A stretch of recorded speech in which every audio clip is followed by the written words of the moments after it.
other day surprised most people, but not everyone. Melissa Francis co-hosts Fox's After the Bell, which is a great show. All the way back in April of this year, she said several television networks were full of sexual predators and that managers knew exactly who those predators were. Melissa Francis has been in TV a long time, so she would know. She joins us tonight. Not that long, but long enough to know. Tucker. Yeah. So you said, I remember exactly when you said this. Yeah. Just restate what you said and explain why you said it. So I had the bad fortune of going out to promote my book, Lessons from the Prairie, the day after Bill O'Reilly was fired from our network. So when I went to other networks to do the tour, and Hoda and Kathy Lee were kind enough to have me on their morning show, one of the questions everyone asked me, which is fair, we would do the same thing, they said to me, what the heck is going on over at Fox? And I said, you know, we're going through a period, it's really painful, you know, and we're embarrassed by what's going on and we're working on it, but I have something to tell you. Why you're throwing stones at us and saying, is this part of the Fox culture? What does it have to do with what's going on over here? I think you know that your network is full of predators as well, as are all of them. These people exist at every single network, and I could tell you who they are, and I bet you know who they are. And, you know, I said this to a lot of different news outlets as I went out there.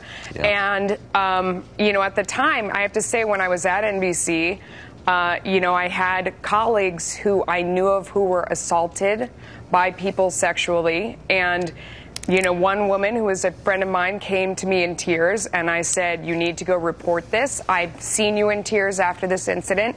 I would be happy to support you. And she said, I don't think they'll do anything about it. And I said, well, call Gloria Allred. We're in the media. You know, have a news conference, stand out there on the street corner. And this woman in particular, who I have a ton of respect for, said, and I'll never work in this industry again. And I've worked really hard to get to this point, and I don't want to throw away my whole career. And there were others who were assaulted and who were harassed. And those people, some are still at NBC, and others have gone on to the other big networks. What about the people who committed these acts? Those are the people, and they're still at NBC, and the other networks. I mean, I want to be clear. It's not an NBC problem. It's not a Fox problem. No, that's right. It's a world. I think we're learning. It's not about any political persuasion. It's not about a network. It's not about. I mean, this is one of our makeup artists said. You know, this is happening at the post office. This is happening at the, you know, sanitation department. It's everywhere, but people are paying attention to it in certain industries because it's more interesting. But I would say this. The people who committed these acts still work at these networks. And these women have been afraid to come forward. They need to know that they can.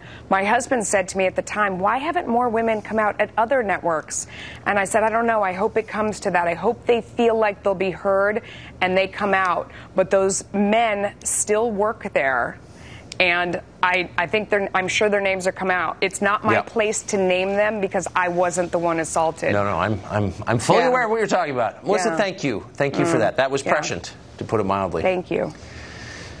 Well, one of the people happiest about Matt Lauer's